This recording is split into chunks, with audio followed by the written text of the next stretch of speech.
अद्भुत, अकल्पनीय, अविश्वसनीय, पर ज्वलंत उदाहरण के रूप में आज सनातन की ताकत को समेटे हुए प्रयागराज का एक छोटा सा शहर, जिस चमत्कार के सामने पूरी दुनिया आज नतमस्तक है, जिस चमत्कार को आज पूरी दुनिया नमस्कार कर रही है। सनातन ताकत का इससे बड़ा प्रमाण और कुछ नहीं हो सकता। नमस्कार हिंदुस्तान, जय श्री राम। स्वागत है आपका मेरे चैनल नंदिनी जय में नंदिनी। हर हर महादेव, जय प्रयागराज। करोड़ों की संख्या में जो श्रद्धालु महापर्व महाकुंभ का हिस्सा बनने जा रहे हो, अभिभूत हो रहे हैं। उनके पास शब्द नहीं है उस अपनी भावनाओं को व्यक्त करने का। वो सिर्फ महसूस कर पा रहे हैं। और हो भी क्यों ना, इस महाकुंभ के इस महापर्व को 144 सालों के बाद होने वाली इस खगोलीय घटना को व्यक्त भावनाओं में, शब्दों में व्यक्त कर पाना शायद किसी के बस का ना हो। बस यही मन में श्रद्धा है कि यही इच्छा है, ईश्वर से यही विनती सबकी है कि एक मौका मिल जाए, बस हम वहाँ डुबकी लगाने का, तो शायद हमारा ये जीवन थोड़ा सफल हो जाए। 144 सालों बाद होने वाली एक खगोलीय घटना, ये सनातनी ताकत के सामने आज शायद वैज्ञानिक भी इसके सामने हैरान हो।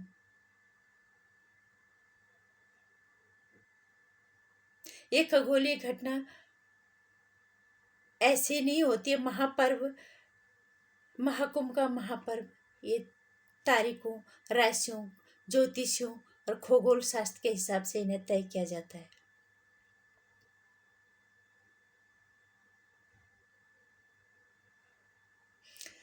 इस महाकुंभ में नागा साधु इसका मुख्य आकर्षण का केंद्र हमेशा ही रहते हैं, लेकिन इस बार बहुत ज्यादा है।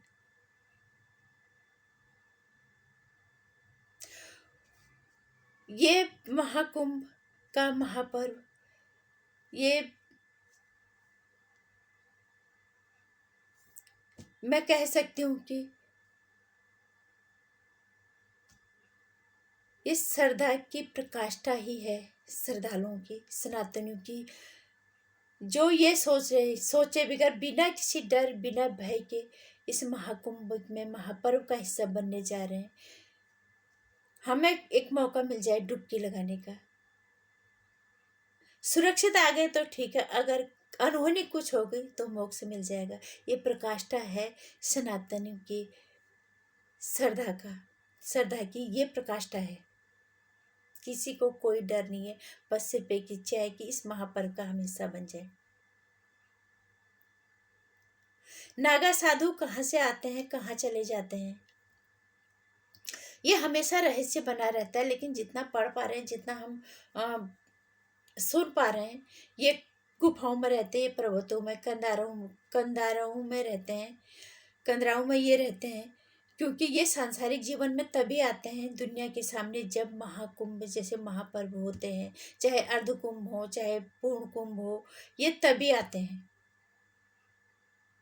कहा जाता है आदि गुरु शंकराचार्य ने जब सनातन धर्म की स्थापना के लिए देश के 4 कोनों में 4 मठों की स्थापना की, 4 पीठों की स्थापना की, तो ये नागा साधु उनके हिस्से बने सनातन धर्म की रक्षा के लिए। इनकी तपस्या, वाकई में इनके दर्शन करना बहुत सौभाग्य की बात है। हम सिर्फ कहानियों में, किताबों में पढ़ते थे कि उस जमाने में, आदिकाल में लोग इस तरह से तपस्या करते थे। एक पैर में खड़े रह के या दिन रात खड़े रह के एक हाथ को ऊपर करके, सिर्फ हम सुनते ही थे।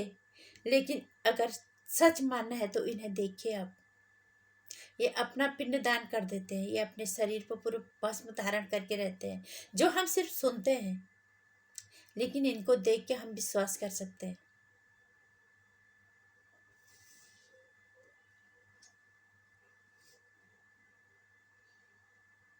और कहा जाता है कि ये महाकुंभ 12 सालों में ही क्यों आता है, इसके अलग अलग कहानियां हैं।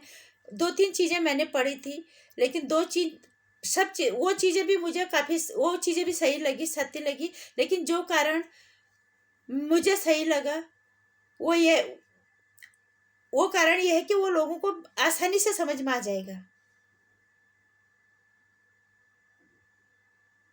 महाकुंभ को तारीखों और ज्योतिषी के आधार पे इसलिए तय किया जाता है महाकुंभ, क्योंकि कहा जाता है कि जब इंद्रपुत्र जयंत अमृत कलश छीन के भाग रहा था, तो उनको उसकी रक्षा के लिए सूर्य, चंद्रमा, देव, गुरु बृहस्पति ने भी उसकी रक्षा की थी। इसलिए इनकी राशियों के आधार पे ये कुंभ तय होते हैं। और कहा जाता है कि इंद्रपुत्र जयंत को पृथ्वी लोक से देवलोक तक का सफर तय करने में पूरे 12 दिन लगे थे, और देवों का एक दिन मनुष्यों का 1 साल के बराबर होता है, और इसलिए पूरे 12 साल के बाद महाकुंभ का आयोजन होता है। मुझे ये कारण इसलिए सही लगा क्योंकि ये बहुत आसानी से जनमानस इसको समझ पाएगा।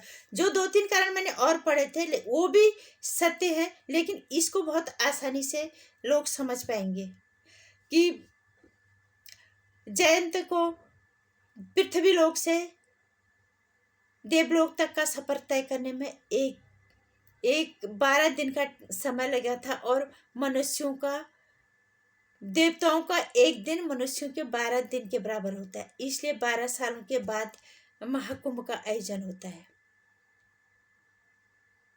इसलिए इस चमत्कारिक खगोलीय घटना का हिस्सा बनने का सौभाग्य जिसको भी मिल जाए, बस ये उसी की किस्मत है। कोशिश करें लोग कि थोड़ा सा, हम ये नहीं कहेंगे हमारे पाप धुलेंगे या न धुलेंगे, बस हमें तो यह है कि श्रद्धा है कि एक बार वहाँ मौका मिल जाए।